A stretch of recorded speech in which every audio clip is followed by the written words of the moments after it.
Students, आज का हमारा टॉपिक है लेवल ऑफ बायोलॉजिकल ऑर्गेनाइजेशन। ये टॉपिक किस चीज़ के मुतालिक है? Biological organisation mean living organism की ऑर्गेनाइजेशन किस तरह हुई है। लिविंग ऑर्गेनिज्म चाहे प्लांट हैं, एनिमल हैं, माइक्रो ऑर्गेनिज्म हैं, कॉलोनियल ऑर्गेनिज्म हैं, जितनी भी लिविंग ऑर्गेनिज्म हैं, इनकी ऑर्गेनाइजेशन यानी from basic units to larger units, ये किस तरह इसकी ऑर्गेनाइजेशन हुई है। स्मॉल यूनिट इनका क्या है, फिर रफ्ता रफ्ता ये कम्प्लेक्स होकर इसकी लार्जर यूनिट ये क्या बन जाती हैं। तो इसके मुतालिक आज हमारा टॉपिक है। तो students, million of organism created from simple to complex. तो जितनी भी लिविंग ऑर्गेनिज्म तकरीबन इस दुनिया में 30 लाख से ज़्यादा स्पीशीज़ मौजूद हैं। तो 30 लाख से ज़्यादा स्पीशीज़ में पिछले लेक्चर में बता चुका था कि 15 लाख से ज़्यादा जो हैं वो एनिमल्स हैं। बकाया 15 लाख स्पीशीज़ जो हैं वो प्लांट्स हैं, प्रोटिस्ट हैं, मोनेरा हैं, फंजाई हैं, ये चारों मिलकर 15 लाख बनाते हैं। तो इनकी ऑर्गेनाइजेशन कुछ इस तरह हुई है कि सारे के सारे फ्रॉम सिंपल टू कम्प्लेक्स जा चुके हैं। कैसे? फॉर एग्जांपल शुरू का जो किंगडम है वो है किंगडम मोनेरा। तो किंगडम मोनेरा का एग्जांपल है बैक्टीरिया। तो बैक्टीरिया के बाद प्रोटिस्टा आते हैं, वो भी unicellular but more advance than bacteria. फिर उसके बाद फंजाई हैं, लिटिल बिट और भी एडवांस हो जाते हैं। इसके बाद हैं प्लांट ही, फिर एनिमेलिया। तो from simple to complex the animals are organised, तो इसको कहते हैं बायोलॉजिकल ऑर्गेनाइजेशन। तो इसकी तफसील कुछ इस तरह है कि सबसे पहले जितनी भी चीज़ें मिलकर बनी हुई हैं वो आप लोग केमिस्ट्री में पढ़ चुके हैं कि हर एक चीज़ जो है वो मैटर से मिलकर बनी होती है। मैटर से, anything that occupy space and having weight is known as matter. अब मैटर एटम से मिलकर बना होता है और एटम के अंदर इलेक्ट्रॉन, प्रोटॉन और न्यूट्रॉन होते हैं, which is known as elementary particle. So subatomic particle से ही स्टार्ट होती हैं, जिससे आप मुतारिफ हैं, जिसको आप जानते हैं, इलेक्ट्रॉन, प्रोटॉन और न्यूट्रॉन। तो इब्तिदा किसी भी लिविंग ऑर्गेनिज्म की, बल्कि किसी भी चीज़ की इब्तिदा यहाँ से होती है। लेकिन चूंकि हम लिविंग ऑर्गेनिज्म को पढ़ेंगे तो इसी वजह से मैं बजाय किसी और नॉन लिविंग चीज़ के बारे में को कंसिडर करूँ, मैं लिविंग ऑर्गेनिज्म को कंसिडर करूँगा कि लिविंग ऑर्गेनिज्म की इब्तिदा यानी जो बेसिक चीज़ है वो है सब एटॉमिक पार्टिकल्स एंड एटम, वो वहाँ से इब्तिदा होती हैं। तो living organism, living and non living things made of atoms, ठीक है। अब ये सिमिलर एटम्स, जितनी भी एटम होते हैं स्टूडेंट्स, ये सारे के सारे कुछ सिमिलर एटम होते हैं, कुछ डिफरेंट एटम्स होते हैं। जो सिमिलर एटम्स होते हैं ये आपस में मिलकर एलिमेंट्स बना देते हैं, ठीक है। What is elements? केमिस्ट्री में एलिमेंट की डिफिनेशन हम इस तरह करते हैं कि जब सिमिलर एटम आपस में मिल जाएं तो उसको कहते हैं elements. Similar atom when combined to each other which can not be simplified, which can by a simple ordinary reactions, which is known as elements. अब टोटल एलिमेंट्स कितने हैं? 118 एलिमेंट्स हैं, जिसमें 192 नेचुरल हैं और बकाया जो है वो आर्टिफिशियल हैं। तो 16 एलिमेंट्स ऐसे हैं जो लिविंग ऑर्गेनिज्म के बॉडी में मौजूद हैं। जो लिविंग ऑर्गेनिज्म के बॉडी में मौजूद हैं वो एलिमेंट 16 के करीब हैं। तो ये 16 एलिमेंट, इनमें से फिर कुछ ऐसे हैं जो ज़्यादा रेशों के हैं और कुछ ऐसे हैं जो कम हैं। इनमें से 6 के करीब एलिमेंट ऐसे हैं, 6 elements out of 16 which constitute 99% of the living organism body, mean plant, animal and microorganism. Those elements are carbon, hydrogen, oxygen, nitrogen, phosphorus and calcium. ये 6 एलिमेंट ऐसे हैं जो किसी भी लिविंग ऑर्गेनिज्म की बॉडी के 99% इन एलिमेंट से मिलकर बना होता है। फॉर एग्जांपल मैं आपको बताऊं, लेट सपोज H2O। आपको मालूम है कि वाटर 70% हमारे बॉडी के अंदर मौजूद है। अब वाटर क्या है? H2O। अब 2 हाइड्रोजन और ऑक्सीजन, तो देखो 70% तो सिर्फ वाटर है। इसी तरह साइटोप्लाज्म के अंदर 90% वाटर होता है। तो हाइड्रोजन और ऑक्सीजन यही चीज़ें हैं जो 99%, आगे जाकर ये जितनी भी चीज़ें हैं ये 99% बनाते हैं। रह गई एक, जो यहाँ पर कितने एलिमेंट बच गए? 16 से 6 निकाले 10 बच गए। अब ये जो बकाया 10 एलिमेंट हैं ये कम तादाद में लिविंग ऑर्गेनिज्म के बॉडी में मौजूद होते हैं, जो तकरीबन which constitute about 1% of the living organism body. कैसे? For example carbon, hydrogen, oxygen ये हमारे बॉडी में मिलकर ग्लूकोज बना देते हैं, ठीक है।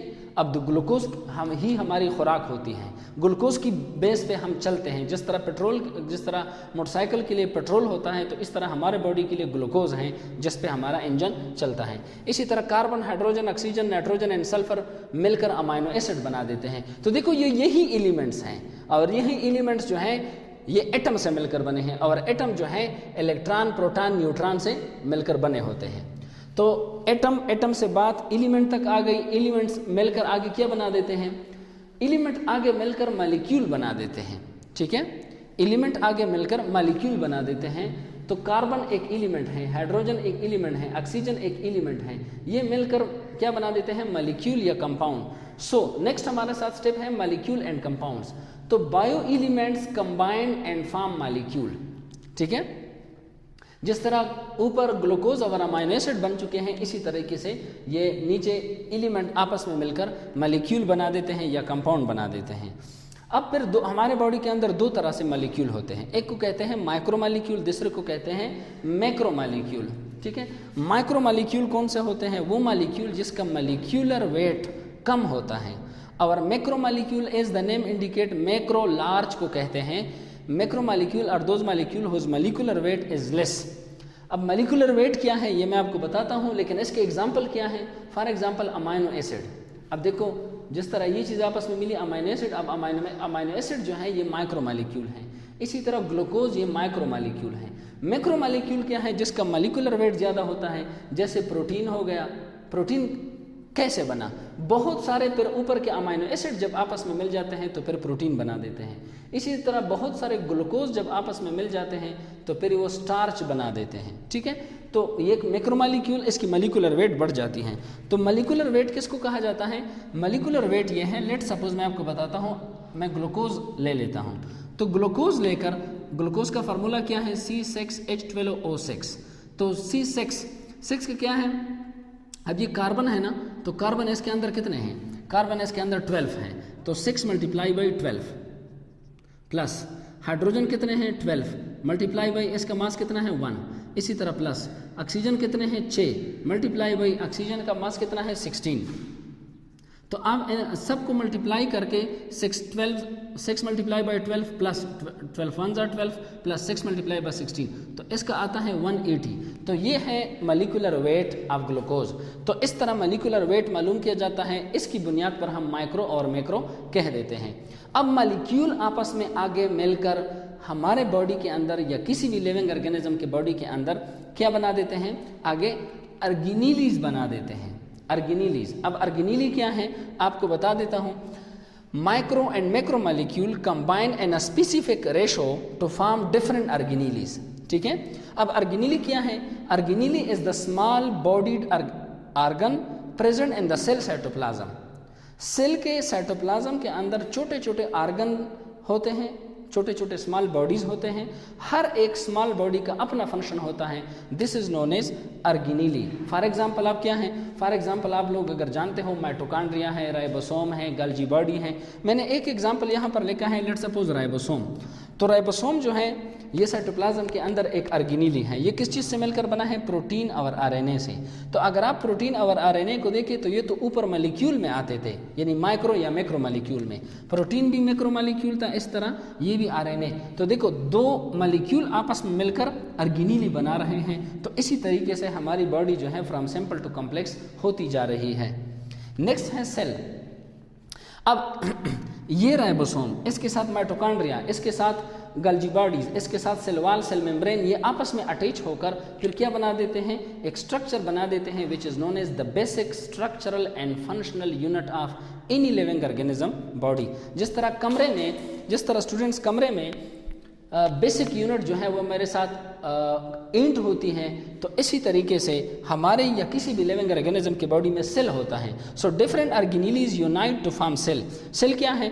Basic structural and functional unit of living organism. कमरे का जो फंक्शन है या कमरे का जो स्ट्रक्चर है उसका बुनियादी क्रेडिट किसको जाता है? ईंटों को जाता है। कमरे का स्ट्रक्चर स्क्वायर शेप या रेक्टेंगुलर शेप का होता है। कमरे का फंक्शन हमें सर्दी गर्मी धूप से बचाती है, ये एक कमरे का फंक्शन है। इसका क्रेडिट किसको जाता है? ईंटों को जाता है। तो इस तरह हमारे बॉडी के अंदर बुनियादी तौर पर सेल होते हैं। तो cell is the basic structural, यानी मैं जो हाथ जैसा नज़र आता है, पाँव जो पाँव जैसे नज़र आते हैं, आंखें जो आंखें जैसे नज़र आती हैं, दिस इज स्ट्रक्चर। फंक्शन, दिल का काम क्या है, दिमाग का काम क्या है, तो ये है फंक्शन। तो स्ट्रक्चर और फंक्शन दोनों का बुनियादी यूनिट क्या है? सेल है। तो ये सेल किस चीज़ से मिलकर बना है? डिफरेंट ऑर्गेनेली से।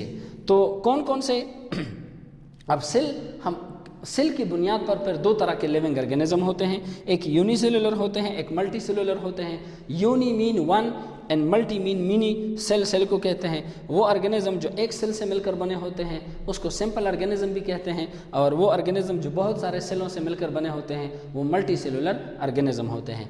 अब नेक्स्ट स्टूडेंट आते हैं टिश्यू की तरफ। टिश्यू क्या है? जब कई सारे similar cell combine together having specific function make a tissue. कई सारे सिंपल टिश्यू, कई सारे सेल आपस में मिलकर, कौन से सेल? Similar cell. जब सिमिलर सेल आपस में मिल जाएं, this is known as tissue. ठीक है, सिमिलर सेल आपस में मिल जाएं और उसका कोई खास फंक्शन भी हो, ये ज़रूरी है, अदरवाइज फिर हम इसको टिश्यू नहीं कह सकते। ठीक है, इसका एग्जाम्पल क्या है? Let suppose blood is the example of tissue and it is the only tissue in our body which is fluid in nature, जो बहता है, लिक्विड इन नेचर है। कैसे?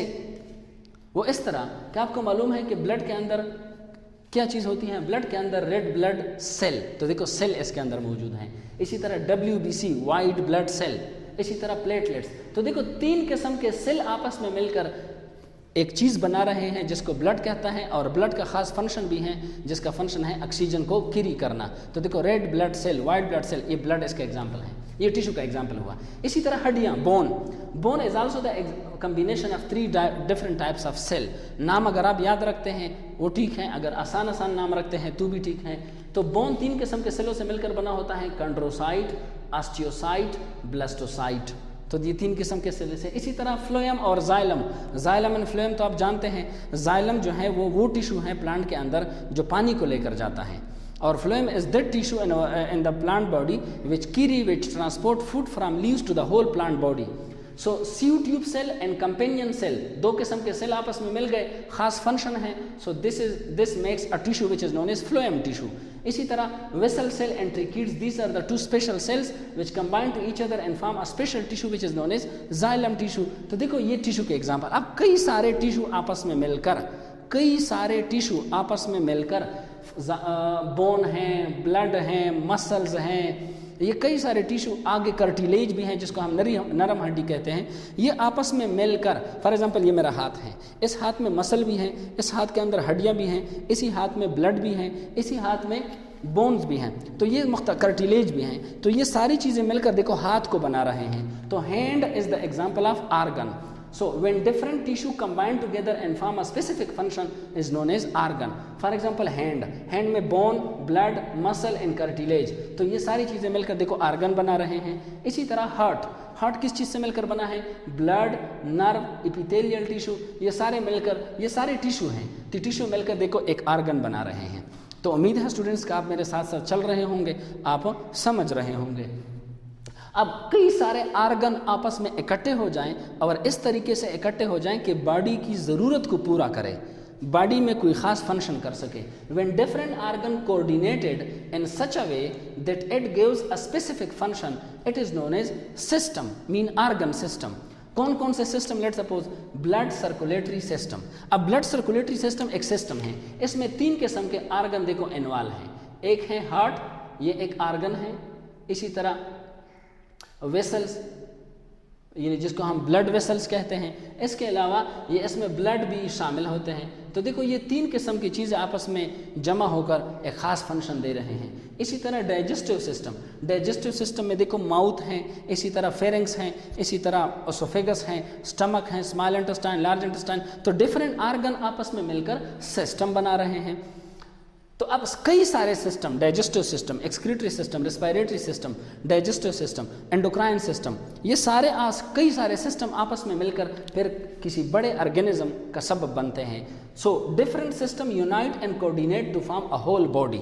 For example digestive system, respiratory system, excretory system, they make the body of any animal.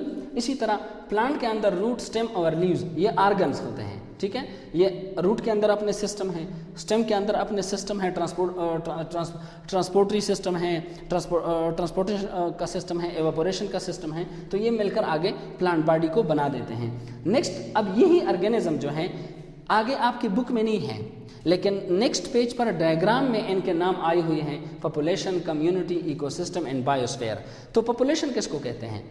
नाम चूंकि मौजूद हैं तो इसी वजह से इसको सीख ले. बकाया बुक में इसकी तफसील नहीं है, मैं भी शॉर्ट आपके सामने रख देता हूँ. ऑर्गेनिज्म, फॉर एग्जांपल मैं हाथी या जिराफ या इसके अलावा चूहे या गधे को ले लूँ, वो एक ऑर्गेनिज्म है. अगर एक जैसे ऑर्गेनिज्म किसी खास एरिया में रह रहे हैं, एक जैसे ऑर्गेनिज्म, सिर्फ गधे, सिर्फ जिराफ, सिर्फ मकड़ियाँ, सिर्फ मच्छर अगर किसी खास इलाके में रह रहे हैं एक वक्त में, this is known as population. Similar species living together in specific area.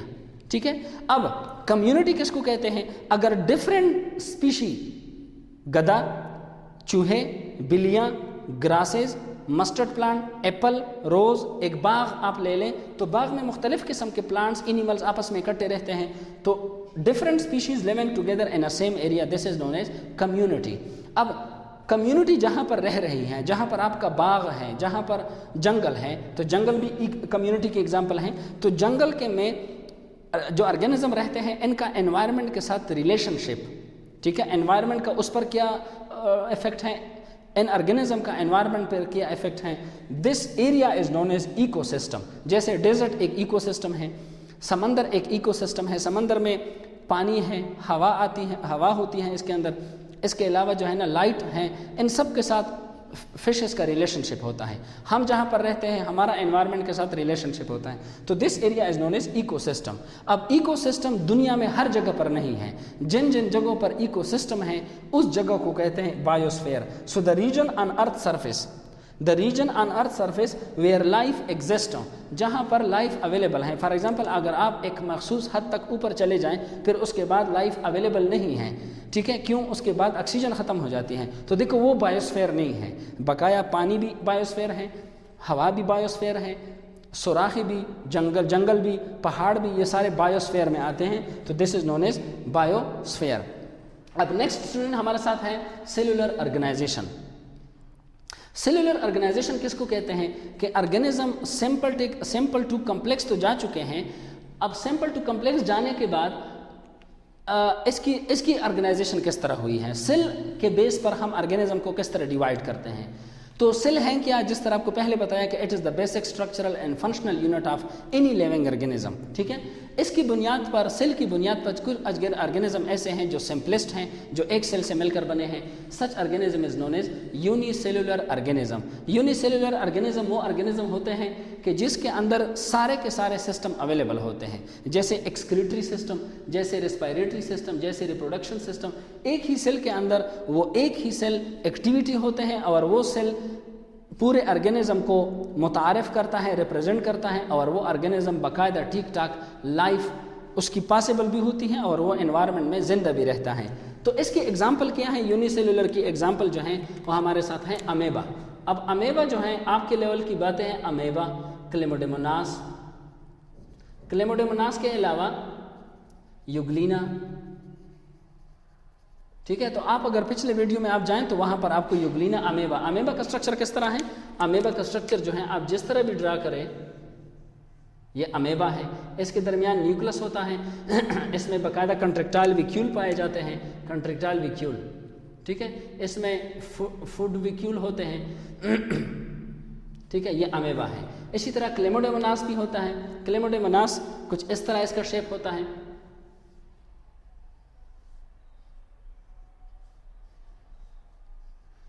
ठीक है, तो ये है यूनिसेलुलर. नेक्स्ट हमारे साथ है कॉलोनियल ऑर्गेनिज्म। कॉलोनियल ऑर्गेनिज्म वो ऑर्गेनिज्म होते हैं जो होते तो हैं यूनिसेलुलर, लेकिन फिर भी वो कॉलोनी के शक्ल में रहते हैं, क्योंकि एक सेल अकेला नहीं रह सकता।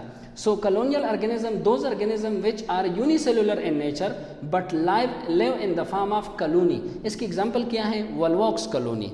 वोल्वॉक्स कॉलोनी में individual cell can not live independently, division of labour exist for every cell.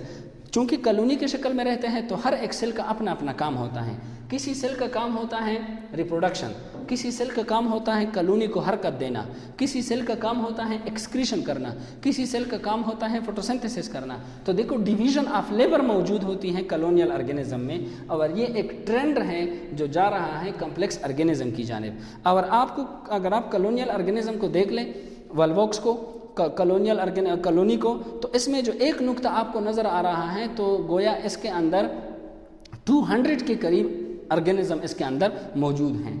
इसके बाद कॉलोनियल ऑर्गेनिज्म के बाद तीसरा जो स्टेप होते हैं वो है multi cellular. As the name indicate, multi mean many. Those organism whose body is made up of many cell is known as multi cellular organism, more than one cell. अब आगे क्या है? वो मोर देन वन सेल क्या है? Basic unit तो इनके अंदर सेल होता है। So every organism basic unit is cell and turn, वो आगे सेल क्या बन जाते हैं? आगे सेल मिलकर टिश्यू बनाते हैं, वो टिश्यू मिलकर आगे आर्गन, आर्गन से आगे सिस्टम, सिस्टम से आगे पूरी बॉडी बना देते हैं। इसी वजह से such organism is known as multi cellular organism. एक एवरेज पर्सन जो 75 किलोग्राम का होता है, उसके चाहे मेल हो या फीमेल हो, उसके अंदर मोर देन 100 ट्रिलियन सेल होते हैं। तो देखो मल्टी सेलुलर ऑर्गेनिज्म इसको कहा जाता है। और हमारे बॉडी के अंदर कितने टाइप ऑफ सेल होते हैं? कितने टाइप ऑफ सेल होते हैं? 150 टाइप ऑफ सेल हैं। फॉर एग्जांपल कौन कौन से? निफ्रॉन एक सेल का नाम है, न्यूरॉन एक सेल का नाम है, इसी तरह रेड ब्लड सेल, इसी तरह वाइट ब्लड सेल, इसी तरह ऑस्टियोसाइट, ऑस्टियोक्लास्ट, ऑस्टियोब्लास्ट, मुख्तलिफ किस्म के सेल हैं। तो more than 150 cell are there which makes the total more than 100 billion of cell and average 75 kilogram person either he or she.